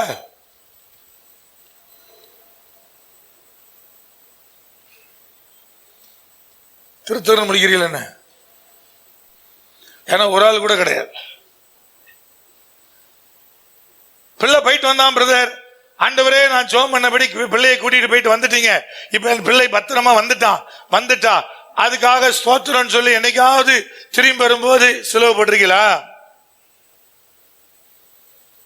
யோபு என்ன பண்ணார் பிரதர்? பிள்ளைங்க எல்லாம் ஒன்று கூடுறாங்க, விருந்து நடக்குது, அதுல அவங்க பாவம் பண்ணாங்கன்னு பைபிள் போடல. ஆனா அந்த விருந்து முடிச்சோன்னு தன் பிள்ளைகள் எல்லாம் சேர்த்து ஒருவேளை இவர்கள் பாவம் பண்ணி இருக்க கூடும் சொல்லி அவர்கள் ஒவ்வொருவர் பெயரிலும் தகன பலிகளை செலுத்தி அந்த பிள்ளைகளை சுத்திகரித்தான் போட்டிருக்குது. அதுதான் கிறிஸ்துவுக்குள்ளாக நம்முடைய பிள்ளைகளை ஒப்பு கொடுப்பது. ஸ்கூலுக்கு போயிட்டு வந்துச்சு பிரதர், காலேஜுக்கு போயிட்டு வந்தான், என்னெல்லாம் கத்துட்டு வந்திருக்கான்னு தெரியல, என்னெல்லாம் கத்தருக்கு பிரியம் இல்லாத செஞ்சுட்டு வந்திருக்கிறாளோ தெரியல, இவளை ஆண்டவரே சுத்திகரி நினைக்கா ஜெபம் பண்ணிருக்கீங்களா?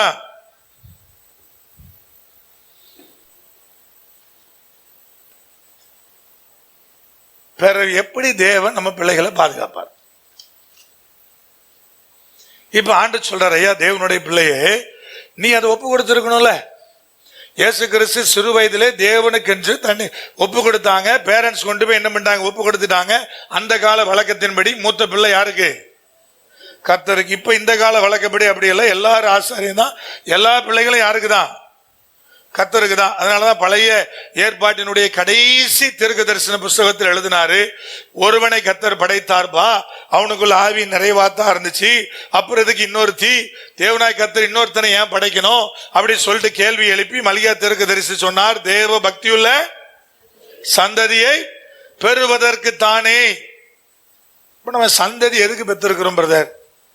உலகத்துல அவங்க பணம் படைச்சவங்களா வரணும், நிறைய மார்க் எடுக்கணும், அவங்க நல்ல வேலைக்கு போகணும் அல்லது நல்ல தொழிலை பண்ணணும், இப்படி உயரணும் நினைக்கிற பிள்ளைங்கலாம் கர்த்தருக்குள்ள வாழணும்னு நினைக்கிறது இல்லை.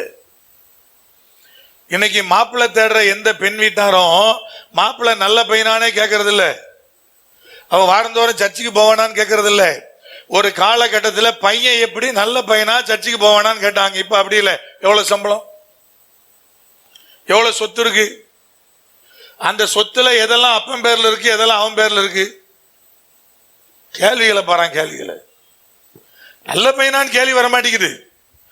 கேள்வி முழுக்க எவ்வளவு பணம், எவ்வளவு சொத்து, எத்தனை பேரு, ஓ வீடு இருக்கா, அண்ணன் தம்பி எத்தனை, ரெண்டா, அப்ப ரெண்டுக்கு சேர்ந்து தானே பிரிப்பாங்க.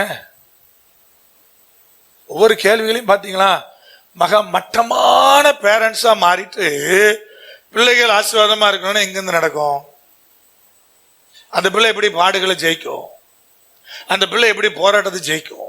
இந்த கேள்வியெல்லாம் உங்களுக்கு முன்னாடி நான் வைக்கிறேன். பிள்ளைகளை தேவனுக்கு ஒப்புவித்திருக்கிறீர்களா? உங்களை ஒப்புவித்திருக்கிறீர்களா? உங்களுடைய ஜீவனை கர்த்தரிடத்தில் ஒப்பு கொடுத்திருக்கிறீங்களா? ஆண்டவரே என் ஜீவன் உமக்காகவே நான் அர்ப்பணிக்கிறேன். பையன் நமக்கு இன்னைக்கு நைட்டே ஆண்டவர் தூக்கிட்டாருன்னா தூக்குனா என்ன போ சொல்லுங்க, நைட்டு தான் தூக்குனா என்னங்க போங்க. என்னங்க நடந்துற போது வாழ்க்கையில ஒரு பயம், இப்படி சோமன்ட்டா அப்படி ஆயிடுச்சுனா இப்படி ஆயிடுச்சுனா ஒன்னும் ஆகாது. தேவனாய் கர்த்தர் அழகா தெளிவா நம்ம இடத்துல இதெல்லாம் காமிக்கிறார். இப்ப பாருங்க, இன்னும் 2 வருஷம் வாசிக்க போறோம். அப்போஸ்தலர் 15:25-26. நம்முடைய கர்த்தராகிய இயேசு கிறிஸ்துவினுடைய நாமத்திற்காக தாங்கள் பிராணனையும் ஒப்பு கொடுக்க துணிந்தவர்களும், நல்ல கவனிங்க, பிரியமானவர்களா இருக்கிற பர்னபா பவுல் என்பவர்களோடு கூட அன்னைக்கு ஒரு பெரிய விவாதம் நடக்குது. என்னன்னு கேட்டீங்கன்னா, எதை சாப்பிடலாம் எதை சாப்பிடக்கூடாதுன்னு பெரிய விவாதம். பல விதமான டீச்சிங், பல விதமான காரியம் எல்லாம் அப்போஸ்தலர் ஒன்று கூடுறாங்க. ஒன்று கூடி சபையார்கிட்ட கொஞ்சம் பேர் அனுப்பி விடுறாங்க. அதுல பவுல் பேர் இருக்கு, பர்னபா பேர் இருக்கு, அப்புறம் பிராணனையும் ஒப்பு கொடுக்க துணிந்தவர்களையும் அனுப்புறாங்க. இவங்களாம் அடுத்த நாளே மரிக்க போறாங்களா பிரதர்? இல்ல. ஆனா தங்கள் பிராணனை யாருக்காக ஒப்பு கொடுத்தவங்க? கர்த்தருக்காக ஒப்பு கொடுத்தவங்க. போய் சொல்றாங்க, 3 காரியத்தை மட்டும் ஃபாலோ பண்ணு. என்ன? ரத்தத்தை புசிக்காத, விக்கிரகங்களுக்கு படைச்சத புசிக்காத, நொறு கொண்டு செத்ததை, தன்னால செத்ததை சாப்பிடாத, மீதி எதை வேணா சாப்பிடுன்னு சொல்லி ரூல் போட்டாங்க. இதுக்குள்ள ஹெல்த் சம்பந்தமான அறிவுரையும் உண்டு, சில காரியங்கள் அடக்கிதான் ஆண்டவர் சொல்றார். ரத்தம் பிரதர், ஏன் ரத்தத்தை புசிக்கூடாது? ஒன்று, அது பேசக்கூடிய தன்மை உள்ளது, அது ஜீவன் உள்ளது. ரெண்டு, எல்லா வியாதியும் அதுல ரிஃப்ளெக்ட் ஆகும். உங்களுக்கு கிட்னி போயிருச்சுன்னா கூட இதுல கண்டுபிடிக்கலாம், ரத்தத்துல கண்டுபிடிக்கலாம். எல்லாத்துக்குமே டெஸ்ட் என்னது? ரத்த டெஸ்ட் தான் ரொம்ப பேசிக்கானது. ஹார்ட் அட்டாக் வந்துட்டு போச்சா அப்படிங்கறது இதுல கண்டுபிடிக்கலாம். ஹார்ட் அட்டாக் நேத்து ஒரு நெஞ்சு வெளிச்சது பார்த்துடுங்க, இன்னைக்கு காலைல போனேன் அப்படின்னா பிளட் டெஸ்ட் பண்ணி நேத்து ஹார்ட் அட்டாக் வந்துட்டு போச்சான்னு கண்டுபிடிச்சிடலாம். என்னெல்லாம் வியாதி இருக்கு கண்டுபிடிச்சிடலாம். அப்ப மொத்த வியாதி கிருமியும் எங்க வரும்னு அர்த்தம்? ரத்தத்துல வரும்னு அர்த்தம். அதை தின்னுட்டு சாவாதான்னு அர்த்தம். நல்ல ரத்த வறுவல் எப்படி இருக்கும் தெரியுமா பிரதர்? அந்த குடலோட வறுத்து கொடுத்தாங்கன்னா காலையில டிஃபனுக்கு ஆஹா. தென் மாவட்டத்துக்கார கோஷ்டிகள் அவ்வளவு அதுக்கு ரொம்ப அடிமை. நம்மளும் ஒரு காலத்துல பைபிள் வசனம் தர்றதுக்கு முன்னாடி என்ன பண்ணிருப்போம்? ரத்தம் கிடைச்சா அடிச்சு புசிச்சிருப்போம். அந்த அறிவு வர்ற வரைக்கும் ஆண்டவர் அழகா சொல்றாரு. என்ன சொல்றாருன்னா, புசிக்காத. ஏன் தன்னால செத்ததை ஏன் அந்த சாப்பிடக்கூடாது? அது ஏன் செத்துனே நமக்கு தெரியாது, அதனால சாப்பிடாத. விக்கிரகங்களுக்கு படைச்சது ஏன் சாப்பிடக்கூடாது பிரதர்? அது என்ன வேலை செய்யும் என்பதை கர்த்தர் அறிஞ்சிருக்கிறாரு, அதனால விக்கிரகத்துக்கு படைச்சதை சாப்பிடாத. இந்த 3 காரியத்தை சொல்லி அனுப்புறதுக்கு எதுக்கு பிரதர்? தன்னுடைய பிராணனையும் கர்த்தருக்காக ஒப்பு கொடுத்த ஆட்களை ஏன் கர்த்தர் செலக்ட் பண்றாரு? நீங்க அற்பமா தோன்ற 3 காரியம் இல்லையா? சாப்பிடுற விஷயங்க. ஆனா அதை கூட கர்த்தர் யார் மூலமா சொல்லி அனுப்புறாரு? தன்னுடைய பிராணனை கர்த்தருக்கு நேராய் ஒப்பு கொடுத்த பிள்ளைகள் தான் சொல்லி அனுப்புறாரு. போப்பா நீ போய் சொல்லு. அப்ப என்ன பிரதர்? வாழும்போதே ஆண்டவரே நான் உமக்காதான் சொல்லி பழகுங்க, ஒப்பு கொடுத்து பழகுங்க, பிள்ளைகளை அர்ப்பணிச்சு பழகுங்க. இதை தேவன் விரும்புகிறவரா இருக்கிறார் என்பதை நீங்க என்ன பண்ணிடக்கூடாது? மறந்துடக்கூடாது. ஒன்றை நீங்க விளங்கிக் கொள்ளுங்க, அப்படிப்பட்ட அர்ப்பணிப்பை தேவன் தேடுகிறார். அப்ப 1, நீங்க விசுவாசிக்கிற விண்ணார் என்று அறிந்து கொள்ளுங்க. 2, நீங்கள் எதை ஒப்புவிக்கிறீர்களோ அவர் கடைசி வரை காப்பார். ஒரு காரியத்தை ஒப்புவிச்சிட்டீங்கன்னா அப்ப அதை பத்தி கவலைப்படக்கூடாது. அதுக்கு எக்ஸாம்பிள் என்ன பிரதர்? நிறைய பிரசங்கம் கேட்டிருப்பீங்க. அண்ணால் குடிச்சிருக்கிறா, வெறித்திருக்கிறா என்ற நிலையில, பார்க்கத்தக்க நிலையில புலம்பிக்கிட்டு இருந்தா. புலம்பல் வேற, முறுமுறுப்பு வேற. முறுமுறுப்புனா கர்த்தரை திட்டுறது. புலம்புறவன் பிரதர் அவன் ஆதங்கத்துல புலம்பிட்டு இருப்பான். 2 நிமிஷத்துக்கு முன்னாடி சொல்லுவான், 2 செகண்ட் கழிச்சு வேற ஒன்று சொல்லுவான். வாழ்க்கையில புலம்புனதே இல்லையா நீங்களா? என்னென்னமோ தோன்றதெல்லாம் சொல்லிக்கிட்டே இருப்பான். அப்படி புலம்பிட்டு இருந்தாவா? இப்ப எல்லா பாரத்தையும் ஆண்டுட்டு ஒப்புவிச்சுட்டா, அதுக்கு பிறகு ஒரு துக்கமுகமா இருக்கலன்னு போட்டிருக்கு. அது கர்த்தர் அவளை பார்த்து என்ன தீர்க்க தரிசனம் சொன்னாரு? நீ முதலாவது ஒரு ஆண் பிள்ளை பெறுவாய், அதுக்கு பிறகு நான் உனக்கு பிள்ளைகளை கொடுப்பேன், நீ கேட்பதை நான் நிறைவேற்றுவேன் அப்படி சொல்லி அனுப்புனாரா? அவளுக்கு உரைக்கப்பட்ட ஒரே ஒரு வார்த்தை தான், சமாதானத்தோட போ. எப்படி போ? சமாதானத்தோட போ. அதுக்குள்ள எல்லாமே அடக்கும். அப்ப சமாதானம் ஒண்ணு வரணும்னா பாரம் எல்லாம் இறக்கப்படணும். எகைன் அவ திரும்ப என்ன செய்யல, துக்கமா இருக்கலன்னு போட்டுருக்கு. அப்ப ஒப்புவிச்சிருங்க. யாருக்கிட்ட? கர்த்தர்கிட்ட. மீதி அவர் பார்த்துக்கிடுவார். அதை இறுதி வரை காக்க அவர் என்னவா இருக்கிறாரு? வல்லவரா இருக்கிறார். இப்ப கடைசியா சொல்லி நான் முடிக்க விரும்புகிறேன். இப்ப இந்த பலன் நான் விசுவாசிக்கிறேன் என்று அறிந்து அவர் காப்பார் என்பதை உணர்ந்து, எல்லா பாரத்தையும் ஒப்பு கொடுத்து, பிள்ளைகள் ஒப்பு கொடுத்து, பிரச்சனைகளை ஒப்பு கொடுத்து, எல்லா பாடுகளை ஒப்பு கொடுத்து சந்தோஷமா நான் வாழ்வதற்கான பலனை யார் தர்றா பிரதர்? அப்படியே முன்னாடி வாங்க. 2 தீமோத்தேயு 1 அதிகாரத்துல 6-7. இது நிமித்தமாக நான் உன்மேல் என் கைகளை வைத்ததினால் உனக்கு உண்டான தேவ வரத்தை நீ அனல் மூட்டி எழுப்பும்படி உனக்கு நான் நினைப்பூட்டுகிறேன். நல்ல கவனிங்க. அனல் மூட்டி எழுப்பு. எதை அனல் மூட்டி எழுப்பணுமா? உனக்கு உண்டான தேவ வரத்தை அப்படின்னு ஞாபகப்படுத்துறாராம். வேதவசனம் என்ன சொல்ல தெரியுமா? உள்ளார்ந்த நிலையில நீங்க எப்ப ஆண்டவரை ஏற்றுக்கொண்டு நீங்க எப்பொழுது ஞானஸ்தானத்துக்குள் ஒப்பு கொடுத்தீங்களோ அப்ப ஆவியானவருடைய முத்திரை உங்க மேல என்ன ஆயிற்று? போடப்பட்ட ஆயிற்று. எபேசியர் 1:13 படி. இப்ப ஆவியானுடைய முத்திரை பெற்ற ஜனம் தான் யாரு? முழுகி ஞானஸ்தானம் எடுத்த ஜனம். வசந்த வாசிடுமா? எபேசியர் 1:13. நீங்களும் ரட்சிப்பின் சுவிசேஷம் ஆகிய சத்திய வசனத்தை கேட்டு விசுவாசிகள் ஆனபோது வாக்குத்தத்தம் பண்ணப்பட்ட பரிசுத்த ஆவியை அவருக்குள் முத்திரையாக என்ன செய்தீர்கள்? முத்திரையாக போடப்பட்டீர்கள். முத்திரை போட்டாச்சு. ஆவியானது உங்களுக்குள்ளே செயல்படும்படி வாஞ்சித்து கொண்டே இருக்கிறார். எதுவரை எனக்குள்ள அவர் செயல்படும்படி வாஞ்சிப்பார் பிரதர்? என்னுடைய மரணம் வரை என்று அதே எபேசியர் 4:30 சொல்லுது. எனக்கு அந்த முத்திரை எதுக்காக கொடுக்கப்பட்டது? மீட்கப்படுகிற நாளுக்காக அந்த முத்திரை கொடுக்கப்பட்டதாக அந்த வசனம் சொல்லுது. அப்ப மீட்கப்படுகிற நாள்னா என்னது? ஒன்னு இயேசு கிறிஸ்துவனுடைய வருகை நாள் அல்லது என்னுடைய மரணத்தின் நாள். அதுவரை எனக்குள்ள இருக்கிறார். அவரை கொஞ்சம் அனல் மூட்டி எழுப்புன்றார், ஞாபகப்படுத்துகிறார். எதுக்கு பிரதர்? அடுத்த வசனம். இப்ப வாங்க, வாங்க 2 தீமோத்தேயு 1:7. தேவன் நமக்கு பயமுள்ள ஆவியை கொடாமல் பலமும் அன்பும் தெளிந்த புத்தியும் உள்ள ஆவியையே என்ன செய்கிறார்? கொடுத்திருக்கிறார். அப்ப ஆவியானவர் உங்களுக்கு கொடுக்கப்பட்டிருக்கிறார் பிரதர், பயப்படுறதுக்கு அல்ல. ஆராதனை பாட்டு பண்ணீங்க நாளை தினத்தை குறித்து. எனக்கு என்ன இல்ல, பயம் இல்லை. அப்ப நாளை தினத்தை குறித்து நான் கவலைப்பட வேண்டியது இல்லையா?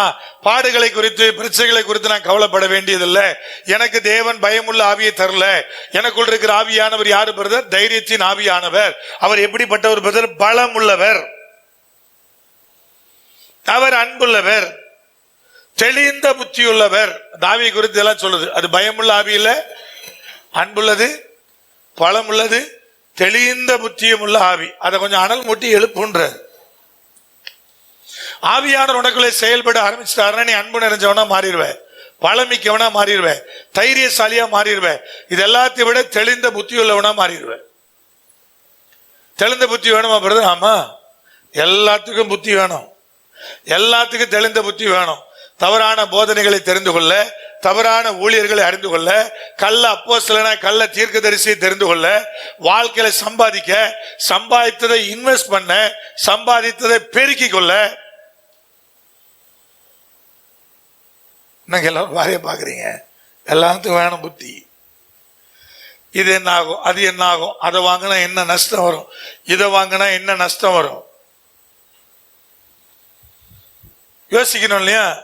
புதுசா கார் வாங்கினா எவ்வளவு நஷ்டம் வரும், எத்தனை வருஷம் கழிச்சு எவ்வளவு நஷ்டப்படணும், பழைய காரை வாங்கி ஓட்டினா எவ்வளவு லாபம் கிடைக்கும், இதை வாங்கினா நஷ்டப்படுவோமா, அதை வாங்கினா நஷ்டப்படுவோமா? எனக்கு ஒரு அறிவு வேணும். இந்த வேலையில தொடர்ந்து இருக்கலாமா, மாறலாமா? தெளிந்த புத்தி தேவை. தெளிந்த புத்தி தேவைன்னா யார் உதவா பிரதர்? பரிசுத்த ஆவியானவர் தான் உதவாரு. என்ன கோர்ஸ் எடுக்கிறோம் பிரதர், அதுக்கு தெளிந்த புத்தி தேவை.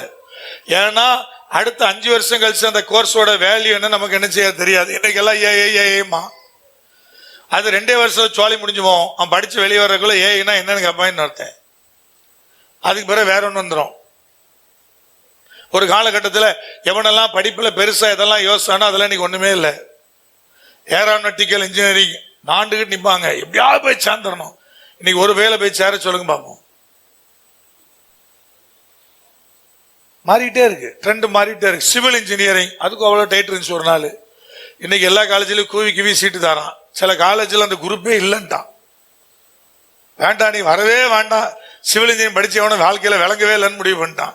அதை விட நீ சிவில் இன்ஜினியரிங் படிக்கிறத விட கொத்தனாட்ட போய் பெரிய ஆள வேலை செய்ய, சிமெண்ட் கலக்கு போதும்ட்டான். தெளிந்த புத்தி ஆவிக்குரிய வாழ்க்கைக்கு தேவைப்படுது, பூமிக்குரிய வாழ்க்கைக்கு தேவைப்படுது. என்ன முடிவெடுக்கிறோம் தேவைப்படுது. ஐயா வசதியான மாப்பிள்ளையை கட்டணுமா அல்லது நல்ல மாப்பிள்ளையை கட்டணுமா? புத்தி தேவைப்படுது, புத்தி வேணும். அந்த புத்தி ஆவியானவர் தான் தரணும்.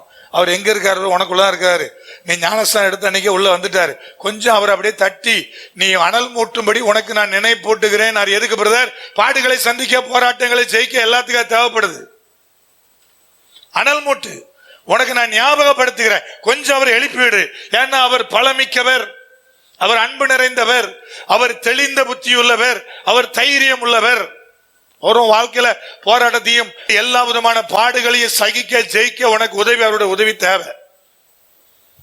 மூணாவது சொல்றாரு, கொஞ்சம் அவர் அனல் மூட்டி என்ன செய், எழுப்பி விடு. அவர் உள்ள வந்துட்டாருன்னா தெளிந்த புத்தி வந்துடும். தெளிந்த புத்தி தான் வாழ்க்கையில வெற்றிக்கான மிகப்பெரிய உதவியாக அமையும். அந்த தெளிந்த புத்தி தான் முடிவெடுக்கிற உதவும். சிலர் பாத்தீங்கன்னா எவ்வளவு படிச்சிருந்தாலும் முடிவெடுக்க தெரியாது. அப்ப நல்ல வேலைக்கு இந்த வேலைக்கு போகலாமா, இருக்கலாமா, நிலைச்சிருக்கலாமா, எல்லாத்துக்கும் ஒரு புத்தி தேவை. அந்த தெளிந்த புத்தியை தருகிறவர் ஆவியானவர். அவர் வேற எங்கேயும் இல்லை. நீ என்னைக்கு முழுகி ஞானஸ்தானம் எடுத்து அன்னைக்கு உள்ள வந்துட்டாரு, முத்திரை போட்டாச்சு. கொஞ்சம் அவர் என்ன பண்ண, அப்படியே அனல் மூட்டு. அதுக்கு உனக்கு ஞாபகப்படுத்துறேன். எதுக்கு பிரதர்? பாடுகளை ஜெயிக்க அவர் உதவுவார், போராட்டங்களை ஜெயிக்க அவர் உதவுவார், விசுவாசத்தை காத்துக்கொள்ள அவர் உதவுவார், வெக்கப்படாம இருக்க தேவன் உதவுவார், அந்த பரிசுத்த ஆவியான உதவி செய்வார். இப்ப இருக்கிற இடத்துல அப்படி எழுந்திருக்கலாமா? 3 காரியங்கள். பாடுகளையும் போராட்டங்களையும் ஜெயித்து வெற்றி பெறுவதற்கு தேவன் நம்மிடத்துல பேசின காரியங்கள் 3. பவுல் அதை அறிந்திருந்தார்.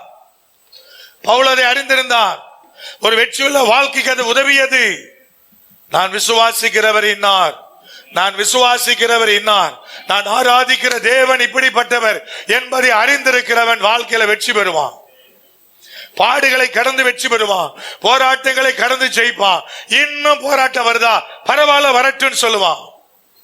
எதை வேணாலும் எதிர்கொள்றையா அப்படின்னு அவன் நிற்பான். காரணம், அவன் ஆராதிக்கிற தேவன் எப்படிப்பட்டவர் என்பதை அவன் அறிந்திருந்தவனா இருந்தான். இன்னைக்கு ஒரு விஷயம் உங்க வாழ்க்கையை சீர்தூக்கி பாருங்க. யாருக்கு முன்னாடி நிக்கிறீங்கன்னு தெரியுதா? அந்த தேவன் எப்படிப்பட்டவர் என்று தெரிகிறதா? யாருக்கு முன்னாடி நின்று கொண்டிருக்கிறாய் என்பதை நீ அறிந்திருக்கிறாயா? மகனே, மகளே, அவர் உன்னை தூக்கி நிறுத்துவார். நீ கடந்து வருகிற போராட்டத்தை ஜெயிக்க உனக்கு உதவுவார். நீ கடந்து வருகிற அந்த பாடுகளை கடந்து ஜெயிக்க உனக்கு உதவுவார். அதை நீ ஒரு நாள் சொல்லுவே, எனக்கு அந்த போராட்டம் நல்லது, நல்ல போராட்டம் எனக்கு அது நீ சொல்லுவே. ஏன்னா அதிலிருந்து பயிற்சிவிக்கப்பட்டிருப்ப, அதிலிருந்து பலனடைஞ்சிருப்ப, அதை கடந்து வென்று ஜெயித்திருப்ப. என் தேவன் உனக்கு அதற்காக உதவி செய்கிறவர். அவர் இன்னார் என்பதை அறிந்து கொள். நீ எதை அவரிடத்தில் ஒப்புவித்திருக்கிறாயோ கடைசி வரை அதை காக்க வல்லவர். நான் ஊழியத்துக்கு வரும்போது ஆண்டவரே சொன்னேன், இனி உலக பிரகாரமான எந்த வேலையும் செய்ய மாட்டேன் ஆண்டவரே, இனி எல்லாம் உமக்காக மட்டும்தான். உலக பிரகாரமா எனக்கு தெரிந்த எந்த தொழிலுக்குள்ள நான் போக மாட்டேன், நீர் அழைச்சிட்டீங்க என்று நான் சொன்னேன். என் மனைவி ஒருவேளை அரசு ஆசிரியா இருக்க வேண்டியவள். அவட்ட சொன்னேன், வேண்டாம், உனக்கு வேலை வேண்டாம். 8 மணி நேரம் நீ வேலை செய்யறதை விட தேவ சமூகத்துல 1 மணி நேரம் முழங்கால் படியிடு, தேவன் எல்லாவற்றையும் பார்த்து கொள்ளுவார். எங்க வாழ்க்கையை நாங்க ஒப்புவித்தோம். ஐயா, இன்னைக்கு தேவனாகிய கர்த்தர் 151 சபைகளை உருவாக்கி நமக்கு பலம் தந்திருக்கிறார். நான் என்ன ஒப்புவித்தேனோ அதிலிருந்து என் தேவன் இதுவரை என்னை கைவிடல, அற்புதமாய் நடத்தி இருக்கிறார்.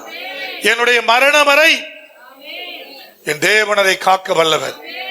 என் தேவன் காக்க வல்லவர். அந்த உடன்படிக்கையை, ஐயா, அந்த தீர்மானத்தை என் தேவன் காக்க வல்லவர்.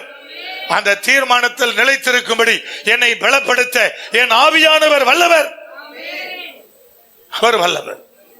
அவர் எனக்கு பயமுள்ள ஆவியை தரல, அன்பும் பலமும் தெளிந்த புத்தியும் உள்ள ஆவியை தந்திருக்கிறார். அந்த ஆவியானவர் நான் ஒப்புவித்ததில் என்னை காப்பாற்றுவதும், என் தகப்பன் நான் ஒப்புவித்ததை என் மரணம் வரை காக்க வல்லவர். என் சொந்த காரியமா ஆண்டவரை உங்கள்கிட்ட ஒண்ணுமே கேட்க மாட்டேன்னு அன்னைக்கு நான் சொன்னேன். நீங்க அறிஞ்சிருக்கணும், ஆண்டவர்கிட்ட சொன்னேன்.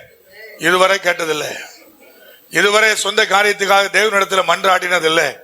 அன்னைக்கு நான் ஒப்புவித்தேன், வந்துட்டேன் உமக்கு ஊழியத்துக்கு. இனி என் தேவை என்ன என்பதை நீர் மாத்திரம் அறிந்திருக்கிறேன்னு சொன்னேன். என் தேவன் இன்று வரை அந்த உடன்படிக்கையை காக்க வல்லவராக இருந்திருக்கிறார். நான் சாட்சியா சொல்றேன். ஒப்புவிக்கிறீங்களா? பிள்ளைகள் ஒப்புவித்திருக்கிறீங்களா? உங்க வாழ்க்கையை ஒப்புவித்திருக்கிறீங்களா? உங்க பிராணனை ஒப்புவித்திருக்கிறீங்களா? உங்க ஜீவனை ஒப்புவித்திருக்கிறீங்களா? இன்னைக்கு ஒரு விஷயம், ஆண்டவரே, இதை உம்மிடத்தில் நான் ஒப்புவிக்கிறேன்னு சொல்லி ஒப்பு கொடுப்பீங்களா? என் தகப்பன் அதை எதிர்நோக்கி காத்து கொண்டிருக்கிறார். 3வது காரியமா பார்த்தோம், நமக்குள்ளே அனல் மூட்டுகிற ஆவியானவர், நம்மை பலப்படுத்துகிற ஆவியானவர், நம்மை தைரியம் மூட்டுகிற ஆவியானவர், நம்மை அன்பு நிறைந்தவர்களாய் மாற்றுகிற ஆவியானவர், நம்மை பலமிக்கவர்களாய் மாற்றுகிற ஆவியானவர், நம்மை தெளிந்த புத்தியுள்ளவர்களாய் மாற்றுகிற ஆவியானவர். ஒரு அனல் மூட்டை எழுப்பு, ஒரு அனல் மூட்டை. இந்த 3 காரியமும் நீ கடந்து வருகிற போராட்டத்தை ஜெயிக்க, பாடுகளை ஜெயிக்க உனக்கு அது உதவி செய்யும். வியாதியை ஜெயிக்க உதவி செய்யும். இருக்கிற பிரச்சனைகளை ஜெயிக்க உதவி செய்யும். ஒரு ரட்சிக்கப்படாத கணவன், ஒரு ரட்சிக்கப்படாத மனைவி, ஒரு ரட்சிக்கப்படாத பிள்ளைகள், ரட்சிக்கப்படாத பெற்றோர், உடன்பிறப்புகள், அந்த எல்லா போராட்டங்களையும் ஜெயிக்க உனக்கு உதவும். என் தகப்பன் அற்புதமாய் உம்மை நடத்த வல்லவராய் இருப்பார். எங்கள் பரிசுத்த தகப்பனே, எங்கள் வல்ல மகிமையின் ராஜாவே, நாங்கள் தியானித்திருக்கிற வார்த்தைகளை கூட கருத்தில் ஒப்புக் கொடுக்கிறோம். இந்த வார்த்தைகளை கேட்டிருக்கிற பிள்ளைகள் அனல் கொண்டவர்களாக, உமக்குள்ளே ஆண்டவரையுமே அறிந்தவர்களாக ஒரு வெற்றியுள்ள வாழ்க்கை வாழ, அப்பா இந்த போராட்டம் எனக்கு நல்லதே என்று சொல்ல, எந்த பாடுகளும் எனக்கு நல்லதே என்று சொல்ல ஜெயிக்க பலம் தாரும். அந்த வெற்றியை தாரும். வியாதிகளை ஜெயிக்கட்டும், பண பிரச்சனைகளை ஜெயிக்கட்டும், கடன் பாரங்களை ஜெயிக்கட்டும், ஆண்டவரே குடும்பத்தினுடைய சமாதான மற்ற சூழ்நிலைகளை ஜெயிக்கட்டும். பலந்தார் எல்லாம் என் தகப்பன் மாற்றினார் என்று சாட்சி சொல்லட்டும். தகப்பனே, அந்த கிருபைகளை தார். இயேசு கிறிஸ்துவின் அதிகாரம் உள்ள நாமத்தில் தானே ஜெபிக்கிறோம் எங்கள் ஜீவனுள்ள பரிசுத்த பரம தகப்பனே.